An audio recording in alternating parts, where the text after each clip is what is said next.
Breaking tonight from Minnesota, the men in hard hats outside your window might not be workers at all. Families are filming electricians and contractors who don't have real company names or traceable plates wearing tactical gear under safety vests. This is breaking news. Community advocates say this isn't a movie, it's ICE. Undercover. Sitting in unmarked cars outside Latino restaurants and apartments, waiting. If you can't tell the difference between a utility truck and an immigration raid, how are you supposed to protect your family? This is the hidden side of America's immigration crackdown that officials won to talk about, but one business owner just caught it on camera. In suburban Minneapolis, Luis Ramirez had been watching the men for days. Something about them felt wrong. They wore spotless white hard hats, even while just sitting in their vehicle, and never seemed to do any actual work. The logo on their Nissan claimed they were electricians from Wisconsin. But when Ramirez searched the company name, nothing came up.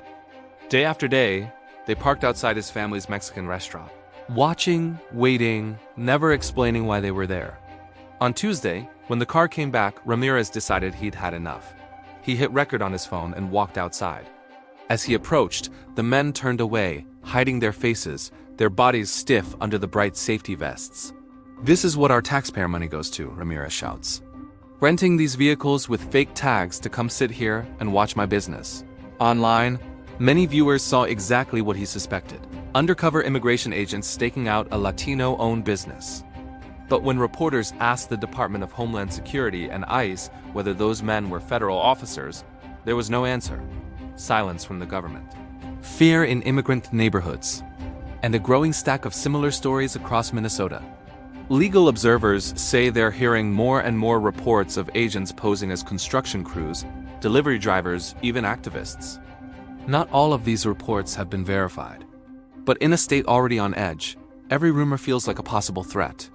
Advocates say it's part of a sweeping immigration crackdown in Minnesota, mirroring tougher tactics nationwide. The ACLU calls these operations Ruses, deceptions that blur the line between law enforcement and entrapment. Noreen Shah, an ACLU immigration advocate, warns that this isn't routine policing, it's something more extreme. If you have people afraid the electrical worker outside their house might be ICE, she says, you're inviting public distrust. This is what you do if you're trying to control a populace, she adds, not doing routine, professional law enforcement. To understand how we got here, we need to look at the history of ICE Ruses, and why Minnesota is feeling it so intensely now. For years, immigration agents have quietly used disguises to get close to people they're targeting. They've called them ruses, just another tool in the investigative toolbox. But for the people on the receiving end, it feels like a betrayal of basic trust. In the past, many of these operations happened behind closed doors. Agents posing as local police to get someone to open the door, or pretending to deliver a package to lure a person outside. The deception was real, but the performance was brief. What's different in Minnesota, advocates say, is that these ruses seem to be taking place in plain sight, over days in broad daylight. A fake electrician's truck parked at a restaurant. Men in costume just watching. Imagine this, a slow, deliberate presence just outside your home or business. This isn't just a single operation, it's a psychological pressure campaign. It doesn't just affect the target, but everyone who sees it and starts to wonder, who are they really here for? The ACLU and other legal groups argue this is law enforcement stepping into a gray zone. It's technically legal in many places, but it feels more like controlling a population than simply enforcing the law. A lawsuit in Los Angeles actually forced ICE to limit some of these deceptions after agents posed as local police during home raids. That settlement put some guardrails in place, but it only applies to that specific region. Elsewhere, including here in Minnesota, these ruses remain completely legal, as long as agents don't cross certain constitutional lines. But where exactly are those lines? That's still being fiercely debated.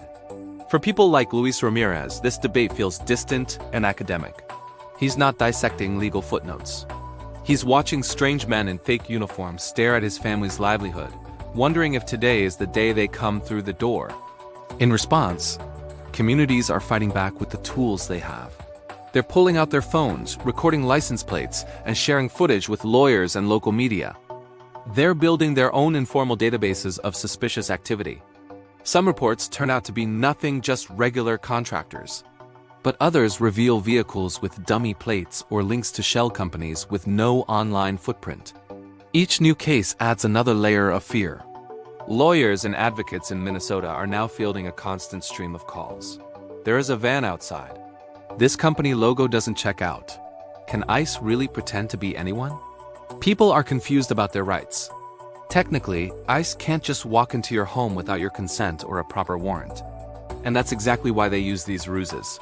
If they convincingly pose as someone you'd normally open the door for, like an electrician, they can argue you consented to their entry. The Constitution was written long before tactical vests were hidden under hard hats and fake logos were slapped on rented cars. The law is struggling to catch up. ICE defends these tactics as necessary tools to apprehend people who might otherwise flee or hide. From their perspective, deception helps keep dangerous situations under control. But critics point out that most people caught in these operations aren't hardened criminals. They are workers, parents, and small business owners just trying to live their lives.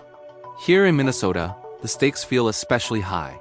With a large and growing immigrant population, these stories aren't hypothetical, they're a chilling warning.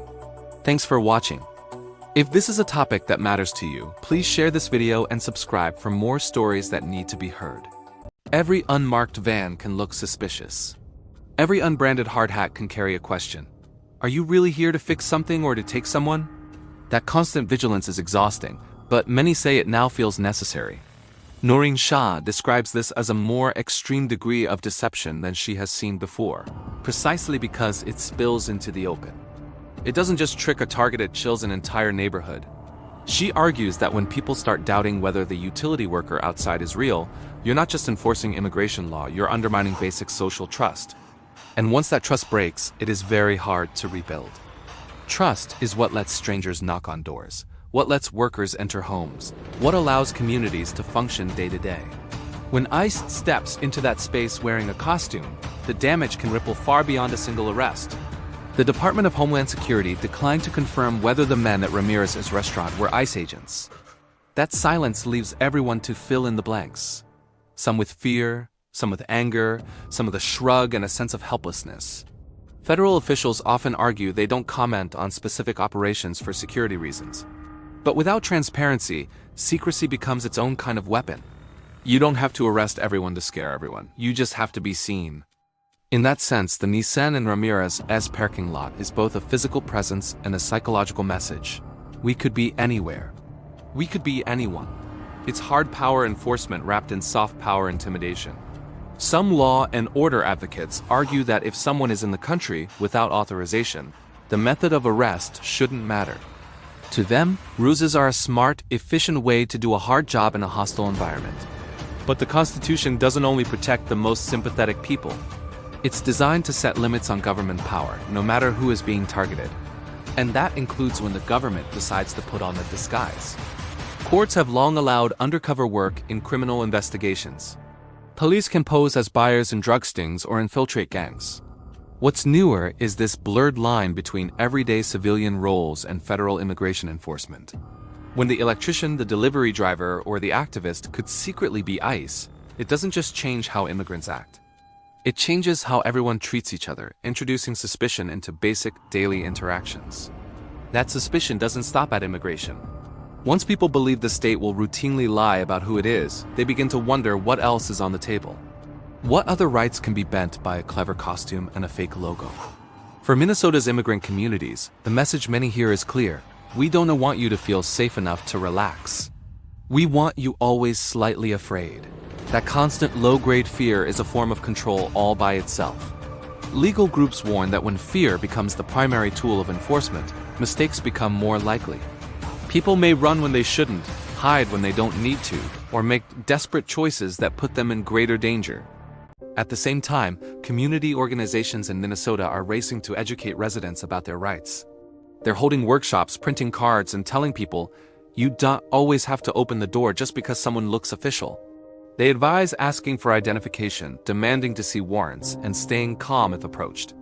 But they also know that in the heat of the moment, fear can override any training. Nobody thinks perfectly when they believe they're being hunted. This is the paradox at the heart of the ICE ruse strategy. It works best when people are scared and confused. Yet a democracy depends on people knowing who is who and what authority they truly hold. When asked about tactics like these, federal officials often emphasize their duty to enforce the law. They point to court orders, criminal records, and the need to remove those who ignore immigration rulings. Immigration advocates counter that there is a difference between enforcement and intimidation, between professionalism and psychological warfare. To them, what's happening in Minnesota feels far too close to the latter. Caught in the middle are people like Luis Ramirez, who never expected his restaurant parking lot to become a frontline in America's immigration battles.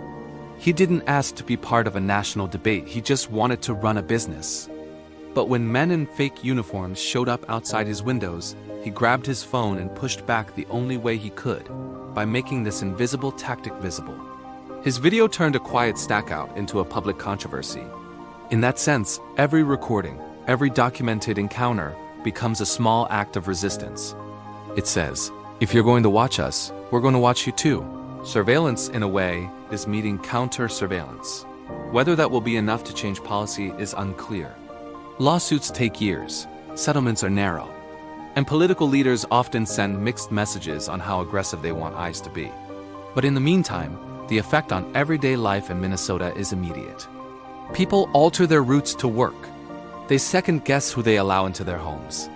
They live with the constant hum of what if at the back of their minds. If the goal of law enforcement is safety, critics ask, what happens when the tactics themselves make large parts of the public feel unsafe? At what point does the cost in trust outweigh the gain in arrests? These are uncomfortable questions in a country deeply divided over immigration. Some see any pushback against ICE as softness on lawbreaking. Others see unchecked ICE tactics as a threat to civil liberties that one day could touch anyone. But regardless of politics, one fact remains. When federal agents dress up as the people we rely on, workers, helpers, neighbors, the basic fabric of everyday life starts to fray. Trust, once torn, is not easily stitched back together.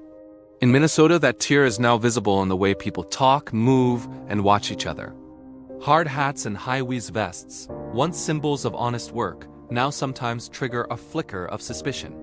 That is a profound shift. The question now is whether that shift is a temporary response to a crackdown or the new normal in American immigration enforcement.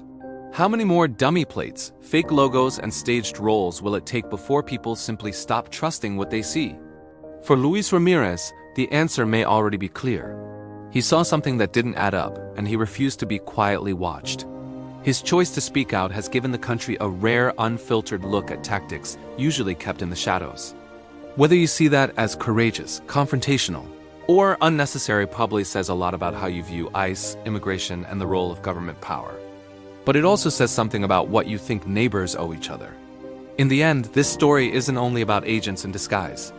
It is about what kind of society we are willing to become in the name of enforcement, and whether fear should ever be a silent partner in everyday public life.